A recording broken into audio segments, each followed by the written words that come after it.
குறிஞ்சி மலைகளின் நடுவே சிறிய மயில்கள் சந்தோஷமாக வாழ்ந்தாங்க. ஆனா அந்த நாள் மாற்றம் கொண்டு வந்தது. பச்சை மலைகள், மலர்களால் சூழ்ந்த காடு. அங்க ஒரு சின்ன மயில் இருந்தது. அது ரொம்ப தைரியமானது. ஒரு நாள் திடீர்னு அந்த காட்டுக்குள் பெரிய ஆபத்து வந்தது. மயில்கள் எல்லாம் பயந்து ஓடின. என்ன செய்வது? நோ, அவங்களுக்கு புரியல.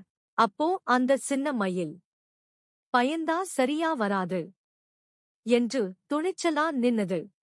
அதன் துணிச்சலை பார்த்து மற்ற மயில்களும் திரும்பின. எல்லாரும் சேர்ந்து நின்னாங்க.